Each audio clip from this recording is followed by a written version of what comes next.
from University of Illinois at Chicago and learn a little bit more about functional behavioral assessment and behavior intervention plan. All right, good morning. Good morning. Let me start off by just asking, I guess, how many of you are teachers? How many of you are classroom teachers? Okay, social workers, psychologists, other kind of counselors? All right, anybody I've missed?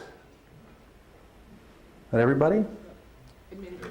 Administrators. Yeah, we'll talk about administrators. That might be a good thing to have here, right? Okay, a couple of administrators. All right, very good.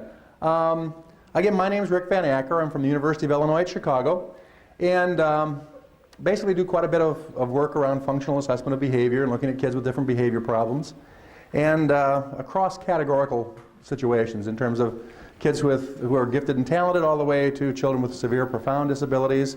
I have done quite a bit of work with children who are hearing impaired. So, hopefully we'll have this be relatively informal. We will take a break this morning, but if by chance you need to use the restroom, please don't sit and tread water. There are restrooms on either side of the hallway. Lunch will be about 12:15, just so those of you that like to kind of plan where we're going to eat, I guess that's what they're saying, we're going to have lunch, so, and we'll have 45 minutes for that. Let me ask right off the bat, are there questions people had? You're taking some time to come down to hear a work, or come up, I guess, in some cases, to come to see a workshop. Are there issues you really hoped we'd address today? Something that you thought, boy, this is the burning question I have. I hope this clown answers this thing. Any questions people have? Big issues? None? I can probably meet those expectations, all right? If you have no issues, I can do pretty well. All right. I like to start almost any workshop that I do with this particular Gary Larson cartoon. And it said, the class was quietly doing its lesson when Russell, suffering from problems at home, prepares to employ an attention-getting device. And you see Russell back there, and he's all set to go. Now, how many of you have Russells in your classroom or on your caseload? Okay. Now, how do you know who Russell is? Everybody knows Russell. Everybody knows. Oh, how do they know that? How do they know who Russell is? How do you know who the... He's the one you want to kill, okay? I generally say if you look around your classroom and you see an empty chair and that brings a smile to your face, that's Russell, okay? What's the problem with that? Russell's never not there, right? Snow this high, Russell is there early with bells on, right? The other way you know who Russell is in your classroom, Russell's the student whose name means stop it, right? When you say Russell, it's not that you want Russell to do something, you usually want Russell to stop doing something. Okay? I want us to keep in mind today the Russells that we deal with. Those kids who just seem to have these kind of persistent behavior issues. They get in the way of instruction, get in the way of kids being successful themselves. Now, if you think of the Russells in your classrooms, what are some of the behaviors you guys find yourselves writing FBAs and BIPs for? What are some of the behaviors that you're dealing with? Non-compliance. Okay? Aggression. Physical or verbal? Both. All right. Compulsiveness. What do you mean by compulsive? Impulsiveness. All right. All right. So I want to just kind of comes in my head. It's there. Okay. Anything else? Yes. Sometimes anxiety. Anxiety. Okay. And that's a little different class. We'll talk about some of those issues because we're seeing more and more of that as No Child Left Behind places pressure on the administrators, who then place pressure where? On the teachers, who then place pressure where? On the students. And people who deal with behavior are finding that we are in a kind of a bumper crop situation now because we're seeing kids popping all over the place. All right, other behaviors that you're dealing with. Yeah? He won't keep his hand to himself. Okay. Slapping other kids. All right, won't keep his hands to himself. Touching, getting in people's space. All right? Okay. Anything else? Difficulty transitioning. So stopping one task perhaps if I like it, going to a new one, or starting a new one if I don't like it. Just moving around, getting from one place to the other, getting all those things planned out. All right? Okay. Well, let's think about this for a minute. Let's say I'm one of Kim's students and I become physically aggressive. Let's say you say, take out your math book, and I say, math sucks, I'm not doing this shit. Now, I'm sure no child you ever work with would ever say something like that. Tears the book in half and throws the book across the room, gets up, tips over his desk, what's the likely outcome of this kind of behavior? He's going to get what? What is he going to get? Okay, how's he not going to do math? What will happen to him? He will generally get sent out, right? Okay, is this a shock to him? No, so you're right. It generally oftentimes may work right into what the student is looking for. He's probably not going to cry and go, oh my God, I didn't think you'd throw me out, right? He pretty much knows what buttons he has to push. In fact, I usually tell teachers, whatever is the first thing that comes in your head, so if you want to just tap dance on this kid and start screaming and shouting, the odds are he probably wants that attention. If what you want to do is throw his keister out of the room, the odds are he'd probably like to get out of the room anyhow. Kids are pretty good at getting their needs met. And the problem is kind of staying one step ahead of them. Now, we're going to talk about a number of things today, but I think there's some kind of key points that we're going to look at that might be just a tad bit different than perhaps some other presentations you've had on functional assessment, maybe not. One is the fact that I think we have to keep in mind this place that we call school. It is a truly unique setting, and we're going to talk a little bit about the social aspects of school that play a huge role in both student behavior and our behavior. We're going to look at the fact that schools are not particularly conducive to the kind of thing we're talking about doing here. What do schools usually want to do when a student misbehaves? They want to punish him. What are we supposed to be doing with this functional assessment and behavior intervention plans? We're supposed to be developing positive, right, behavioral supports and helping this child become successful. Oftentimes the Russells, everybody in the school, including maybe you, would like to see this child move to a new district. Right? So sometimes that can be difficult. And we know that school places some kind of interesting demands on children. The other thing is that while we go out with an FBA to look for the function of the behavior, so I want to know why Kathy is doing what Kathy is doing. How many of you have spent time doing a functional assessment only to find out you have no clue what the hell the function of this behavior is? Okay? In many cases, you may not find a definitive function. You may find the behavior serves multiple functions. You may not identify any function whatsoever for this behavior. It just seems to be one of these random events that happens every now and then. Even if the function is not the end-all be-all, the functional assessment is one of the most powerful tools we've had, I think, delivered to us in schools in a long time, because it allows us to look at the social environment that surrounds the behavior. And oftentimes that, to me, is actually more powerful and more important in developing a behavior intervention plan than definitively identifying what the function is. We'll talk about this process called functional assessment. There's a lot of problems with this whole issue, but we'll talk about it as we go through. Okay? Please stop me if there are questions, concerns, people have want to respond, or something comes up. Please, again, I want to keep this as informal as we possibly can. All right?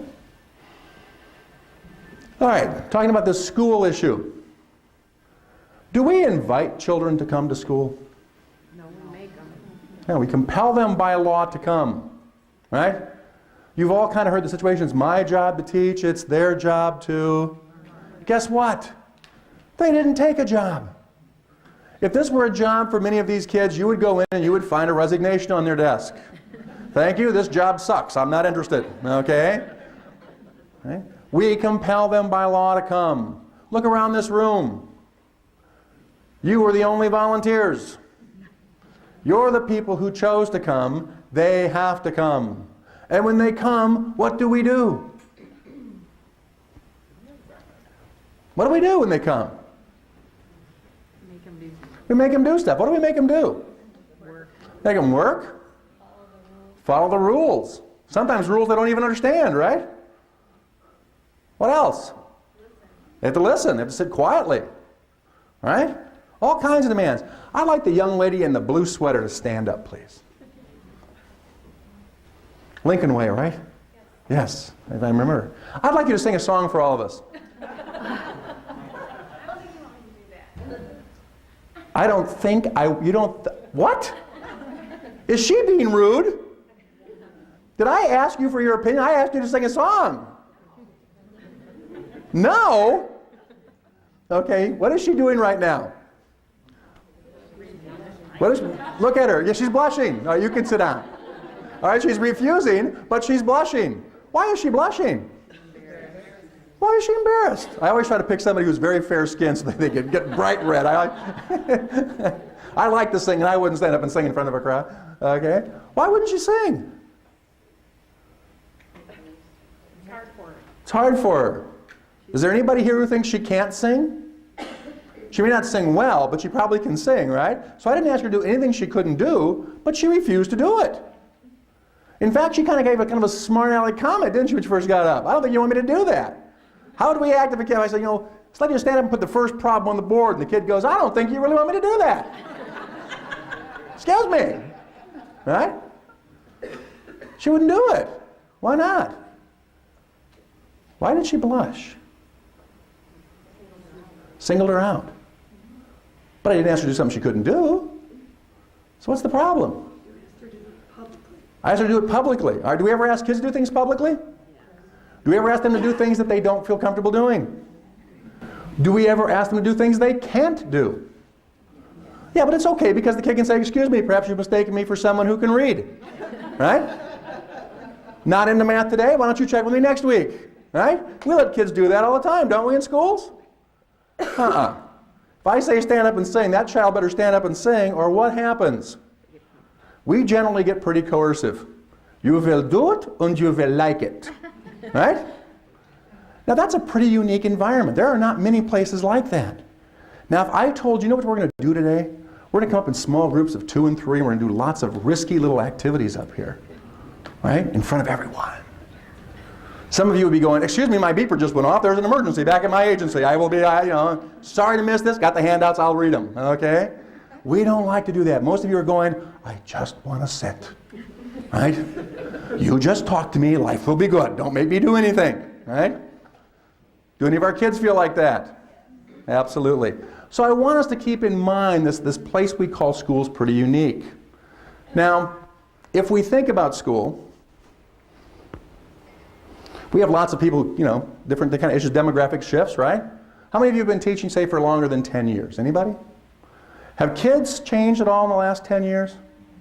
Anything about the population of kids that have changed? What kind of changes have we seen? Probably depends on where your school is located. If you're a typical school in the United States, one thing that we see in the public schools is that we tend to be attracting poorer students. The overall socioeconomic status, while it's growing in the general population, the public schools are attracting oftentimes children from lower and lower socioeconomic status. Now, does that have an impact? What if I come from a poor family? What kind of problems would that create in terms of coming to school? Why would that be a problem? If you didn't eat the night before or breakfast in the morning. Okay, I might have some greater needs, right? I might be hungry, right? Might not have the clothing that I'd like to have. Might be cold, might be, hot. A lot of the families become very transient, so they stay, for a couple months at a time and then they're off to another place. All right, so I'm moving around a lot. And one of the big problems that we have in public schools is that you guys don't have a lockstep curriculum. So if I'm in 4th grade in Schaumburg, and I move to 4th grade in Roselle, and then I move to 4th grade in Elgin, I am likely to have lots of issues that I miss in terms of splinter skills and things, because this was covered in Schaumburg when I wasn't there, and it's not being covered in Elgin, and so I just never get that information. So I can oftentimes, my curriculum will be really shot. All right, what else will happen if I'm coming from a lower income family versus a middle class or upper class family? Older kids might have to stay home to take care of younger siblings. Okay, issues in terms of finances and things might mean that there's not good daycare, so oftentimes we had a young lady actually in the Chicago Public Schools I was working with who was going to fail a community living class. I forget what class it actually was. It was the first period of the day. Now the problem that she couldn't get there was because she was doing family living. She was taking care of her siblings, walking them to school. It wasn't a very good neighborhood. She had to walk them to school, get them dressed, get them ready. She also had to stay home days that the mail came so she could get the check before mom got it and ended up using it for drugs and those kind of things. So she was taking care of the family and missing her family living class. So those kind of things can happen, right? All right. What else happens when coming from a low-income family? And it's not guaranteed, but normal. Social skills maybe are or not even Okay. the same. Some of my social skills, social values, expectations might be a little different. How about things like literacy? Any problems with literacy? I oftentimes may not have the pre-literacy skills. I may not know which way to open a book. I may not, I'm not going to play some of the games where I memorize because my family is is struggling so hard to just keep food on the table that whether I read doesn't even hit the radar. So I oftentimes will come to the preschool with half the language of my middle class peers. Language is the building blocks that we work with in terms of a lot of what we do. It's one of the big problems with some of the hearing impaired kids, right? Because oftentimes they don't have the language base that we require to make sense out of some of our issues in terms of our curriculum. Okay? Now, if I have a student, so let's say, I already picked on Kim, we'll pick on Yasmin. Yasmin is in my 6th grade classroom, but unfortunately, Yasmin reads at the 2nd grade level. Or she does math at the 2nd grade level. Now, what am I as a teacher feeling compelled to teach? 6th grade. If I teach my 6th grade math, when it comes time for the ISATs, what's Yasmin going to do? 2nd grade math. What if I met her where she's at, had high expectations, brought her along, where might she be at the time for ISATs if I did start at the beginning of the year? 3rd grade maybe? 3, 5 maybe? Is that going to help when it comes to the time for the ISATs? It helps from the standpoint she's improving, but it doesn't help in terms of our schools meeting or exceeding, does it? Because if she doesn't hit 6th grade, boom. So we've got a law that doesn't build on improvement. And yet we know if I don't meet Yasmin where she's at, there's no hope of bringing her along in some of these, especially those areas that scaffold on pre-skills. Okay? So we've got some real issues in terms of teaching. How many of you have been teaching longer than since 2002? Okay? Our job changed. When President Bush signed No Child Left Behind, the job of teaching changed dramatically. And for those of you that work with teachers, helping them understand, because it's a different job now. I taught students with emotional and behavioral disorders back in the bad old days, back in the self-contained classrooms where, one of my classrooms actually was an old gym equipment room. I had 9 adolescent boys, myself, in a room that if anybody else had to come visit, one of the kids had to get out to let that guy in to get through before he could come back in and sit in his seat. No ventilation. Right? Gym was still being used, and it was right next to the cafeteria, so from about 10:30 on, we had this wafting smell of whatever was being cooked for lunch, and they wondered why we had some problems learning. Right? You had the basketballs bouncing off the wall. But when I was teaching, the expectation for a teacher was that we had to provide a free and appropriate public education to every child. We did not ever believe that this would necessarily be effective for every child, but we had to expose them to one. In 2002, the job changed. Now this education has to work. So if what I'm exposing you to doesn't work, I have to go back and pick you up somehow. Every kid has to get there. That's a very, very different job. And it calls for some very, very different kinds of skills, attitudes, and philosophies about education, which we have not been very good to embrace in the public schools. And I think one of the tasks that we have in this functional assessment is the process of helping kids be successful. I mean, if you look at the broader picture, we're not doing this just to fill out, so that we can put a check that we've done the paperwork. Ideally, what we're doing is trying to develop an idea of what's going on with this child so that they can be more successful in this place we call school. So keeping that broader picture is pretty critical. And we'll talk about some of that as we go through. Now, the other thing besides children getting poorer is that we're seeing kids who are coming from more ethnic, linguistic, racial backgrounds than we were exposed to, or that we're aware of in some cases, or knowledgeable about. Okay? Now, is that a problem? It can be, because one of the things is, does culture impact behavior? Yeah, we're going to have some behaviors that we see as problematic that the child sees no problem with whatsoever. Right? And we're all of a sudden wanting to kind of re-enculturate this child, or do some kind of aspect around that. And if that wasn't enough, kind of diversity in the classroom, how about academic diversity? Do we see a lot of that going on in the classrooms? Typical 4th grade teacher has students who are still looking at letter sound recognition to kids who can read at the 7th and 8th grade level. Okay. And then a number of years ago, the federal government said, the best place for children with disabilities is? The general education classroom. Right? Now, when they went back to the general education classroom, what was supposed to go with them? Lots of help and support. And, depending on what district you are, that could be more of a promise than a reality. And I think one of the interesting things, if you look at the literature on inclusion and support for teachers, I have yet to see a study where when you ask teachers, does your district give you enough support? Well, answer that is yes. It's almost no matter how much we give, they don't feel it's enough. From giving virtually nothing to districts that just pour support in, for the teachers, they still feel pretty unsupported. Okay? And one of the things we're going to talk about today is how we can use functional assessment as a system to help develop teacher support. Will it now be enough? No, probably not, but we can still, but it's still be a very powerful tool. Now, if we look at what makes school successful, it requires an interaction. We know the students come in the classroom and the students have characteristics, right? Do any of you have a classroom that you deal with a child who has attention deficit disorder with hyperactivity? Anybody? Raise your hand high. Okay?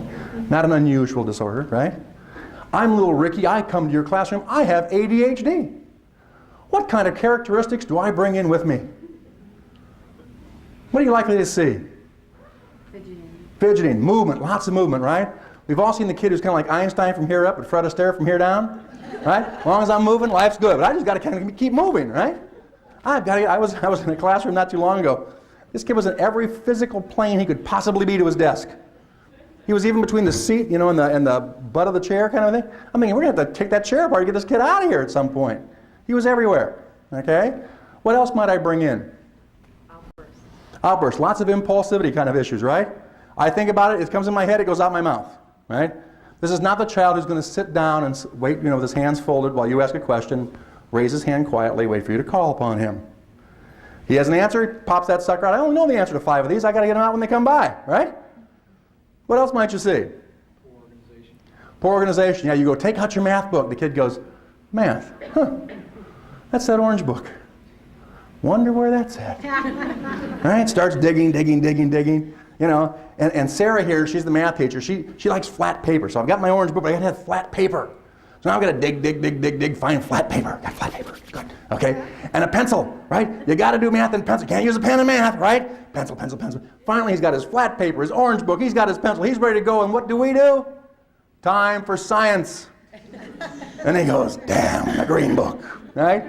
And the process starts over again. All right? What else do you see? Can these kids attend well? No. Actually, they attend fantastically. To everything. They attend to everything, absolutely. So you hear that splashing out there, that little fountain? That's kind of neat, right? And there's a guy back here fiddling with something. That's kind of cool. And he's got earphones on. That's even neater, right? You know, and she's touching her face. I wonder why she's touching her face, right? And I'm attending to all this stuff. What are we supposed to be doing? Attending to the teacher. Now, what's the medication of choice in most cases for ADHD? Ritalin, a stimulant. Let's give a kid who's bouncing off the wall a stimulant. Doesn't this make sense? Why do we give them stimulants? Okay, it stimulates the part of the brain that actually allows the brain to shut some of that stuff out and to attend better to one thing. All right? Now, as teachers, when our kid starts having ADHD problems, don't we usually go, is there any medication in this kid? Parents medicating? All right. One of the big problems with medication, and this is kind of a little ADHD side piece because we'll talk about some of these things as we look at some kids, is that they have a biological aspect. This is not a kid who's just trying to make your Thursdays difficult. This is a child who really has some problems, right, in terms of what's going on. Now, we know that a very low dosage of for example, Ritalin, will likely increase the child's ability to attend. The problem is attending is only one small piece of the problem with kids with ADHD. They also have problems with working memory. I can't hold all the stuff in my head at one time, and so if you're telling me to do algebra, and I've got to figure out how I've got to figure out the strategies for balancing the equation, but I've also got to remember how to multiply 5 times 7, all that becomes problematic. These are kids who oftentimes do not have the internal voice that we all have that tell us what we should be doing. And it can sometimes impact their ability to read because as we read a story, many of these kids do not make a visual picture. That does not come naturally to them. They just kind of hear a bunch of words and they hope it sticks. For most of us, it's the visual picture that actually improves our comprehension. It's the kind of the movie we make in our mind. They don't make them. The executive functioning, knowing which skills to pull in for which kind of things. Ritalin does nothing for any of those things. So while we've got a child who can attend a little better, we're not really sure that this really truly helps in terms of guaranteeing academic success. it does allow for him to attend a little bit better to strategies we might teach him in terms of how to deal with these issues. But oftentimes, as long as he's kind of attending, I'm thinking, life's good now. He's a typical kid. And that's still not the case. So we'll see that with some children who have other kinds of problems. Somebody mentioned anxiety. If I've got a child, for example, who has an anxiety disorder, it's a real mental health issue. Okay? Again, the function of the behavior may be very difficult to identify from the standpoint of I can't see inside the kid's body. I might, however, be able to recognize some strategies or some things that are going on in the environment that might be more likely to make me anxious, as well as some issues that might help me become more capable of dealing through things. So we'll talk about some of those issues. Now, there's also teacher behavior. Right? I was in a classroom not too long ago. Actually, it was a couple years ago. And the teacher goes, what's 7 times 8? And the kid's kind of going, shit, 7 times. That's the toughest damn multiplication problem there is, right? Who knows the 8s? Come on, let's be honest. Those are hard. And 7 times 8's the hardest one of all of them, isn't it? And so the kid has this deer caught in a headlight look, and the teacher's going, 7 times 8. What is 7 times 8? 7 times 8, right? And the kid's kind of like, lady, if I knew, I'd tell you, I don't know, 1467, I don't know, right? Now, does teacher behavior have an impact on students? Yes. Absolutely. Now, to me, this is one of the places where this FBA process can be the most powerful if we have the courage to talk about teacher behavior. And it takes courage. And we'll talk about that as we go through. But one of the big problems with teaching, with this particular teacher, do you guys have, well, let's list do you guys have like a teacher assistance team at your school? If I'm having problems, what's your first name? Maureen. Maureen? Maureen is not the sharpest knife in my drawer. I need some help. Okay? So you're my teacher assistance team. I come to you and I say, you need to help me with Maureen. What kind of questions might you ask me as a team that's going to help me just come up with better plans? Any questions you got in your head? What do you want to know? What is she doing? Not much of anything. She just kind of sits and looks at me. What have I tried? What has she tried? She just kind of just sits there and smiles. She's not disruptive, she just doesn't do anything. Anything else you need to know? What have I tried? Yeah, at some point you're going to ask, what have I tried? I tried screeching. While normally successful, it's had no impact whatsoever on Maureen. Am I likely to say that? No. No, why not? You probably don't realize you're screeching. Okay, yeah. One of the things is, that I think that's the key one. One is, I might not say it because it's not on that list of 100 most, desirable teacher behaviors, right? But the more likely case is that I'm not aware of what I'm doing. Teaching has been called the second most private activity we take part in as adults, or as humans. And there's far less film footage on the second most private thing we do than the first most private thing we do. Okay? Now, at the University of Illinois, we're becoming this kind of constructivist kind of thing, and my colleagues will say, we're going to teach her, Sarah's a new teacher, we're going to teach her to reflect on her practice. Now, I don't know about you guys that are teachers. I know when I was teaching, at the end of the day, if I was still standing, the kids were still standing, a little learning took place today, that was a good day, I'll be back tomorrow. All right? Now, I might know a lesson didn't go too well, but as far as truly being able to reflect on my practice, I don't think I could really do that very well. Because I don't know what I don't know. When we actually, with this particular teacher, what we used as one of the interventions is we got a 120-minute tape and a tape recorder. We had her put it on record, put it up on the shelf, and you don't even want to listen to the first 20 minutes because you're doing things like, good morning, how are you? You're looking good today. You're doing things you've never done, right? The kids are all going, who's this? Right? But after about 20 minutes, you will fall into what you normally do as a teacher. And she was shocked at the quality of her voice. She had one of those kind of screechy voices anyhow, so it was kind of like, she said, I would want to learn from me. She had no awareness whatsoever she was doing this. Does it have an impact on the student's ability to learn? Yeah. And then the third piece is curriculum. Now again, the state of Illinois has helped us with this, haven't they? Sure. They've told us what we should be teaching. Okay? The problem is we've got kids all over the map in terms of what they're ready to learn. And we don't teach science. We teach children. So part of the problem is, and you're going to have tons of gurus come up and talk to you about what you should be doing as teachers, whether it's around functional assessment or anything else. I think one of the key things that we have to keep in mind as teachers, or as humans working with other humans trying to help them learn, is that we have to have an ethical compass. If Melissa is doing second grade work, do I have any ethical responsibility as a teacher, even though I'm a sixth grade teacher, to meet her where she's at? Okay? And I think we've got to rely on that ethical compass, because if we do and do it well, we will probably get where we need to be going anyhow. But we tend to jump from one pillar to one post, and we're going all over the place because we're trying to do things instead of ethically meeting kids where they are. Now, if I meet her where she's at, does that guarantee Melissa's going to come with me? No. I can't be responsible necessarily for Melissa's behavior. I've got to be responsible for mine. If I don't meet her where she's at, she can't come with me. So I think one of the big issues that we're going to talk about today is helping teachers, in some cases, even understand where their Melissas are. One of the big parts of a functional assessment is getting enough knowledge to know what is it going to take to allow this student to be successful in this environment. And because our environment deals with academics, in some cases that means I have to have a good solid knowledge of where this child's at academically. Questions, comments, concerns? Anything so far? No? Yeah. I have a question. I'm thinking of myself with the subject matter that I will say is math. I have the anxiety that if you put a math book in front of me, I automatically shut down. Mm-hmm. I get freaked out. I do not like any higher math at all. So how do you reach the kids that shut down, that are so anxiety-ridden or afraid to even be wrong, that they completely... Well, part of the issue, I mean, in some cases it's anxiety. In some cases it's not necessarily anxiety, it's just the fact that I don't necessarily want to fail. For example, let's say that I call on you and ask you, what's 7 times 9? And you say 42. Okay? What's the likely outcome of that?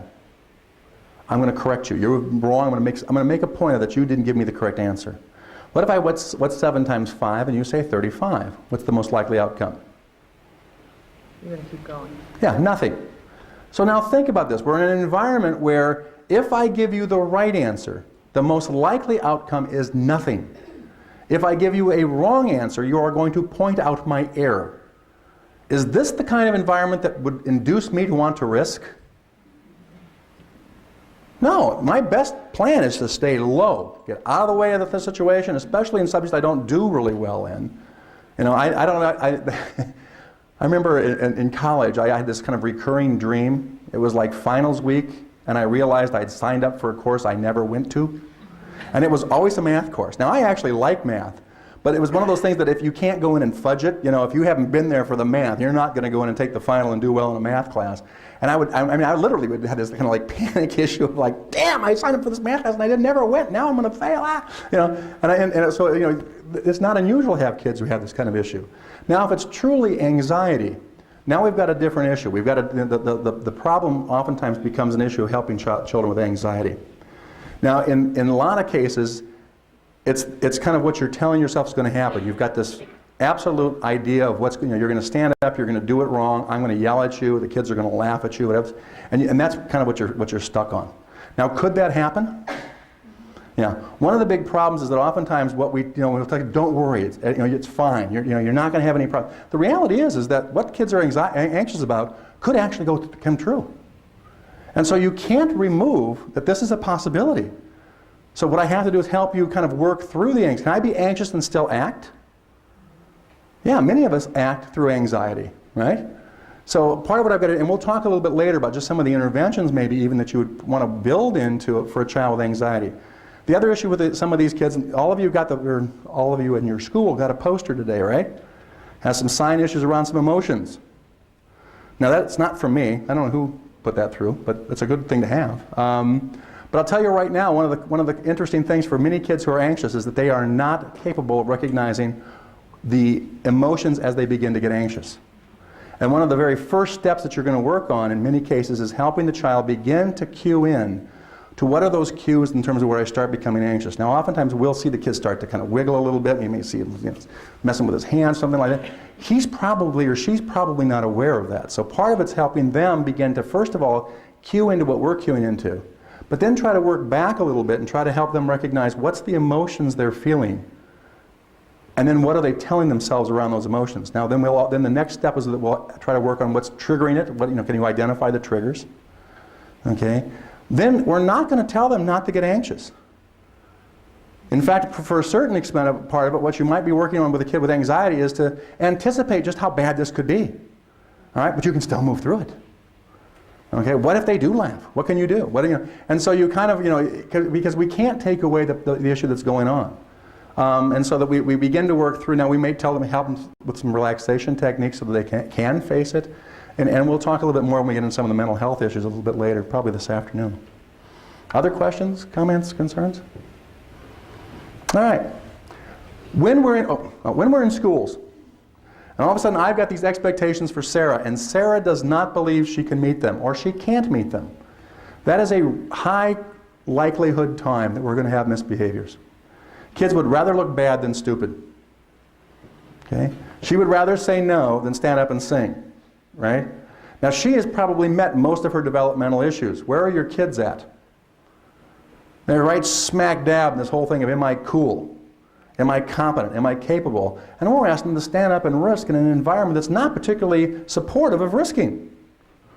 So it doesn't surprise me that we have problems. It actually surprises me that more kids do what they're supposed to do. That's what surprises me. It's like the kid who actually gets up and does it. It's kind of like, wow, this kid's got something going for him. So if I've got this mismatch, I'm likely to start seeing things like kids leaving the environment, aggression, disruption in the classroom, passive aggressiveness. I love the kid who's passive aggressive, right? You say, turn to page 14, and it kind of goes,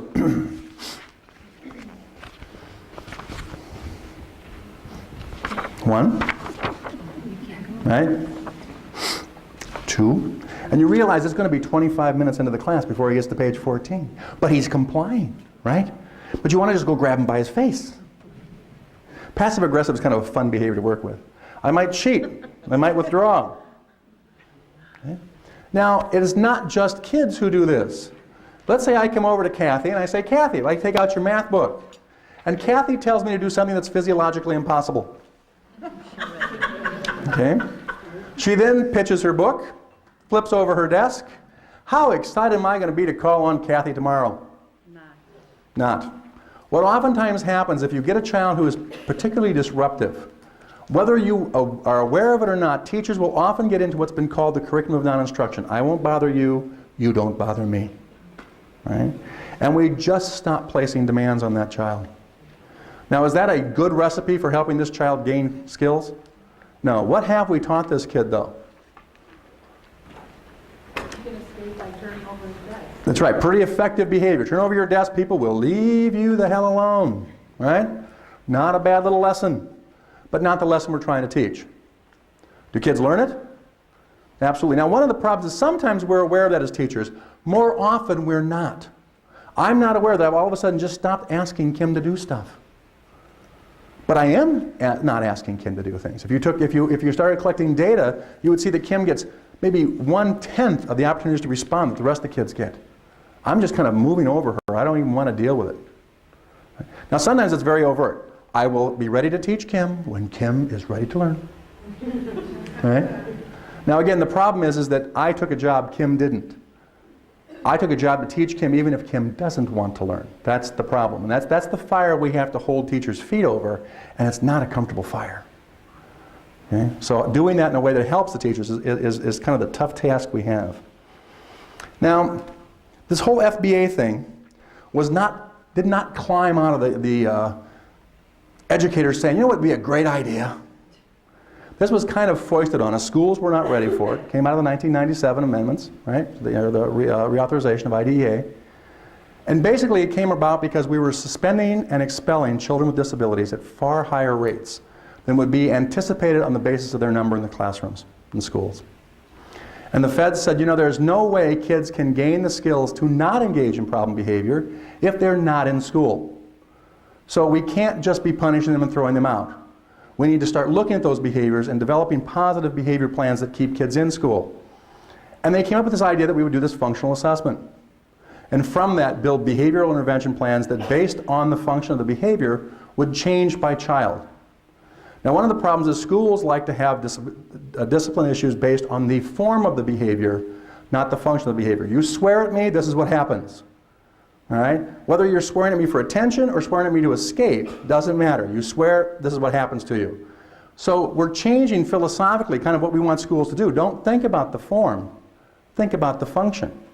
And in fact, one of the things that if you've done this very much, what you'll realize is that I can build you a better intervention plan. I don't even have to know what the behavior is.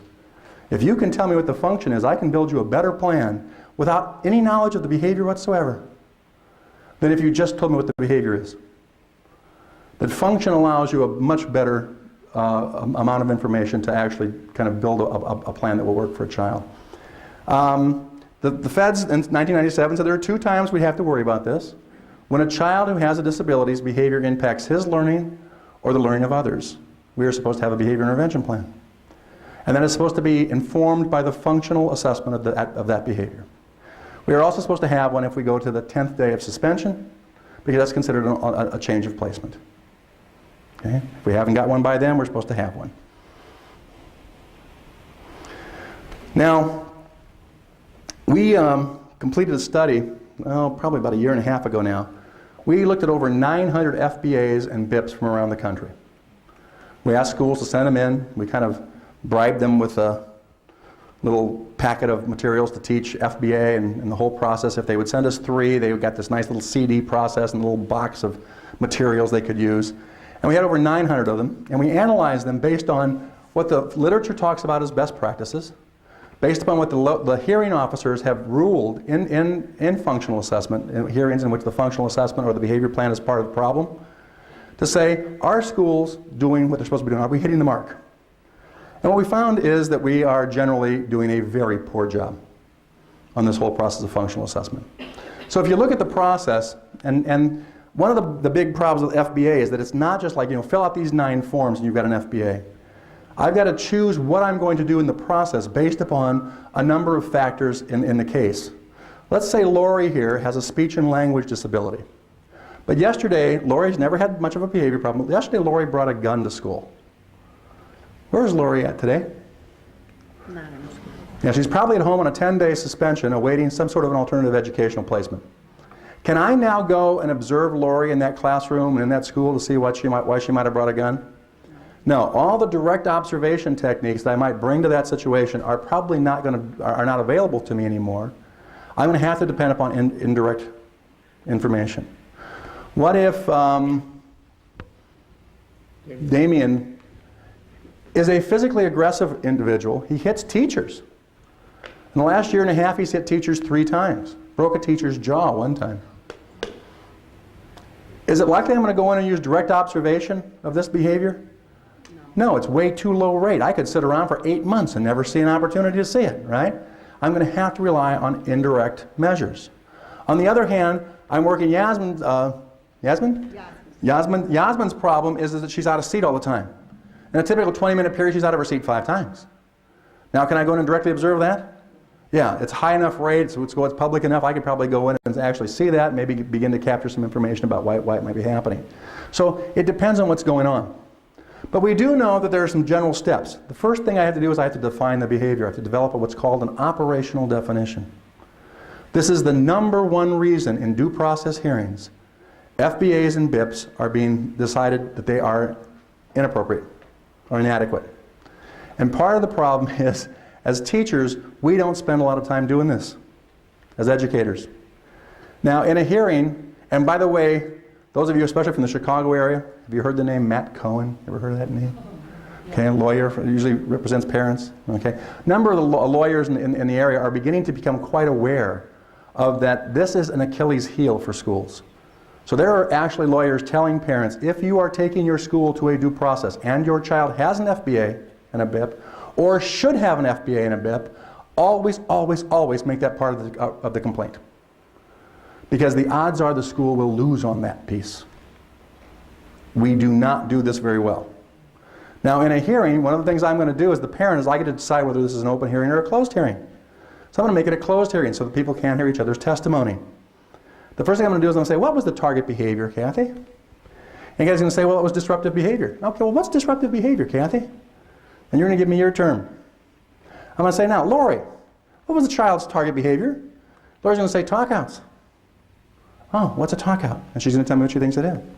Sarah, what was the target behavior? Well, Sarah's going to also say disruptive behavior, but her definition is different than Kathy's. What have I just done? I've just won. They weren't even working on the same behavior. It's no wonder this didn't work. Now, think about the people in your school. If I just grabbed the teachers and said, what's the target behavior of the kid, and define it for me, you think they could do it? No. Okay. So right off the bat, usually, and oftentimes we'll have the target behavior be things like disruptive behavior. What the hell is that? It kind of depends how I feel today, right? In some cases, things that piss me off, that's what we're going to target. And it depends what's going on, right? So are we clear? How many of you have a child who only has one target behavior? I've gone in and seen FBAs that have 9 behaviors listed. And then they treat them like they're all one behavior when they start looking for the function. What's the odds that all those 9 behaviors serve the same function? Slim to none. So if I name more than one behavior, all the way through my FBA, I am supposed to keep those separate up until the time I identify the function. If the function is the same, I can now consider them a class of behaviors, perhaps, and develop one behavior intervention plan for all of the functions, all the behaviors that serve the same function. Up until that time, hearing officers want to see that you have kept those behaviors separate and that I can trace that all the way through. So I can look and say, what are the antecedents for behavior A? What are the antecedents for behavior B? Even if they're the same. I want to be able to find out that you actually delineated them the same for each, as opposed to just, well, I'm just throwing them out there. Okay? Number one reason things get thrown out. And this will develop a hypothesis why I think it's happening. I then collect data to either support that or to throw it out. And we're going to spend some time today talking about some of the data collection. That's where we're going to spend a little bit of effort for this particular workshop. That data is going to allow me to either confirm or to say, no, this doesn't support that particular function. Maybe there's a different function. Let's look at that function. And then hearing officers, this is the second issue. Hearing officers want to see that you have validated the function. Most FBAs do nothing to validate the function. Hearing officers are looking for one of two things in most cases at the present time. When they've pulled this, they want you to show that you had 3 independent sources of that indicate that function. 3 data sources that all point that he's doing this for teacher attention, to gain teacher attention. And you should identify which 3 or 4 data sources actually pointed that out. I can also do what's called a functional analysis. These are not interchangeable terms. A functional assessment is different than a functional analysis. A functional assessment, I watch what happens naturally. In a functional assessment, what's naturally. In a functional analysis, I begin to manipulate it. So I think that Kevin here is doing something to escape, to avoid when tasks get difficult. Okay? What could I do to test that? I manipulate the difficulty level of the task. If the task is easier, what should Kevin display? More engaged behavior. As a task gets more difficult, what should he be doing? Should be bouncing out. All right? If that happens, I can say on the basis of a functional analysis in which I manipulated the difficulty level of the task, the task for Kevin, or the function of Kevin's behavior appears to be escape and avoidance. Okay? And if it's on a functional behavioral assessment or BIP, do you have to have a certain number of times that you've tried to do this? Is doing something like that once adequate? Well, you probably have to test it enough to actually where you feel somewhat comfortable. I don't know. I haven't seen anything that tells me how many times they're looking for it. But I probably want to manipulate that a few times. Now, one of the problems with that is that there's some ethical aspects to it. Do I want to trigger a kid into being crazy? So functional analysis, and for some behaviors, it would just simply really be unethical. All right? And I would have to go with my 3 sources. Probably, would be the easier way to go. Okay? Is it going to be 3 different sources or one person doing it 3 different times? It's got to be 3 independent. Like if I go into different classes or to science class 3 times and see the same thing, it's science class on this day, science class, that would work. What they're looking for is that one of the problems is that as we look at these measures, many of these measures are quite poor in terms of their validity and predictability. So that's where they're looking to say, we want 3. If you can't give me 3 that all suggest this, then I'm not sure I'm willing to say that you've done an adequate job. All right? What exactly would be examples of this? Like a teacher interview? Could be an interview.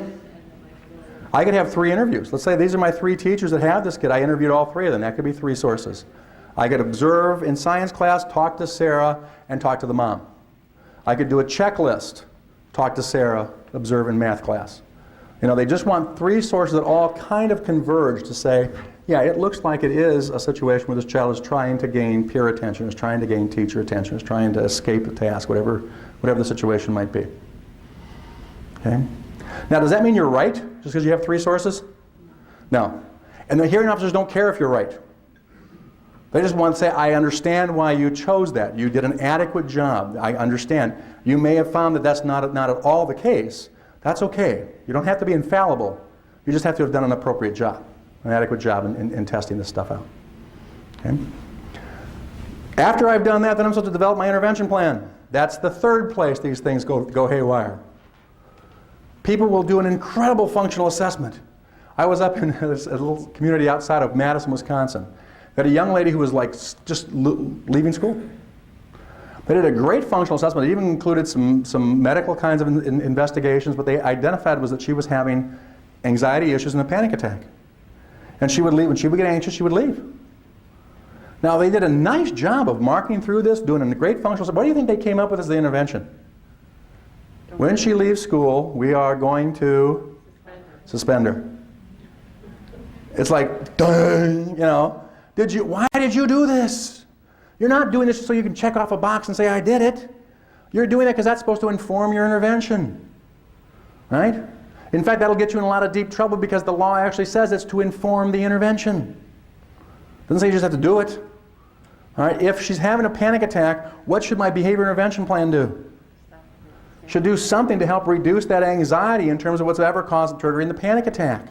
Right? Around that, whatever the issue is. That's where my intervention plan has to come into place. And there is a fourth place that these get into trouble, and that's that once we develop these great plans, we don't implement them. Right? We get this great stuff, it's all stapled to the IEP, life is good, and nobody ever looks to see, does the teacher ever do it? And do they do it with any integrity whatsoever? Okay? So the 4 big areas that if you're looking at your school and your programs, your FBAs and BIPs, are you clear on your target behavior? And we'll talk about that. Do you do anything to verify that function once you identify a function? Does your intervention plan follow and take advantage of the knowledge you have now of the function in the social setting? And is it implemented with integrity? Okay. Now, one of the other big dilemmas that we have is that hearing officers or lawyers and different people are getting smart and they're starting to hire independent FBA people to do assessments. So you do your FBA and the parent says, I'd like an independent FBA. Can a parent do that? Sure they can. Especially if it's going to go to a hearing officer, are they likely to get it? Yeah, especially if it's going to go to a hearing officer. A hearing officer will almost always say if the parent wants to, yeah, give it to them. What's that person going to come in and say? Not what you saw. All right, maybe a lot, especially if you're not talking about teacher behavior in the process, they're going to talk about teacher behavior. So as we talk about this today, one of the big things is that we have to get on the bus, and we've got to get teachers prepared to hear their role in children's behavior, not as a blaming aspect, but as part of the context that's impacting behavior. So we have got to get on the front end of that, much more than we probably have in the past. Okay, questions, comments, concerns? All right, here's some problems with this. We weren't ready for this law. There weren't people sitting around going, I've got all the knowledge about FBA, I can do this.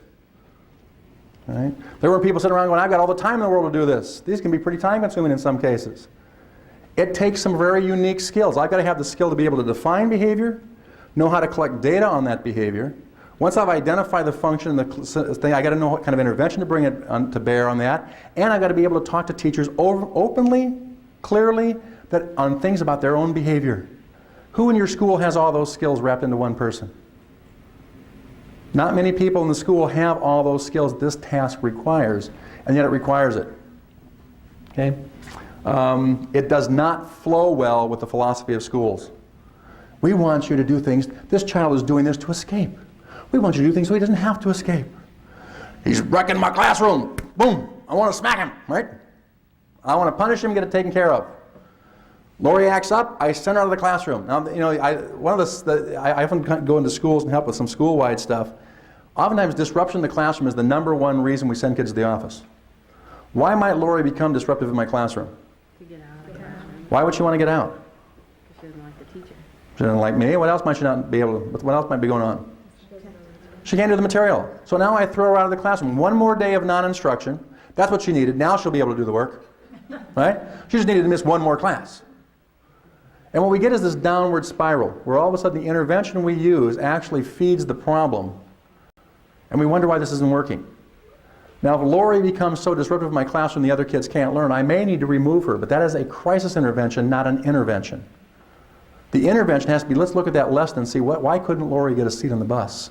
The problem is that's seldom ever looked at. I'm happy Lori's gone. I can teach those who want to learn. Lori's happy she's gone because now she doesn't look stupid. Who's not happy? The administrator, right? Who's got Lori sitting there going, damn, right? Lori's supposed to be in that classroom. So we engage in lots of crazy stuff in schools, and part of it's because we really don't have a lot of time. We don't have time to sit back and watch what we're doing. We don't have time to talk about programs.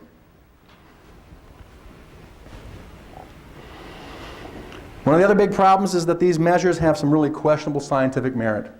FBA basically came out of a field in which we were looking at kids with more severe disabilities, children with autism, children with more cognitive impairments, in which what happened kind of directly ahead of your behavior is much more predictable about what happens afterwards than the kids we're trying to apply it to today.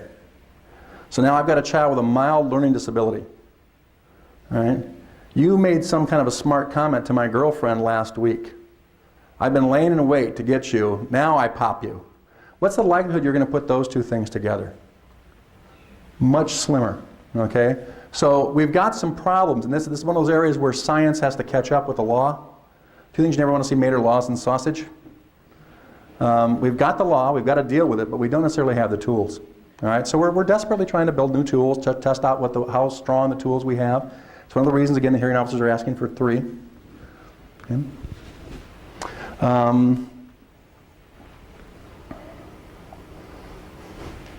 Schools haven't fared too well in litigation.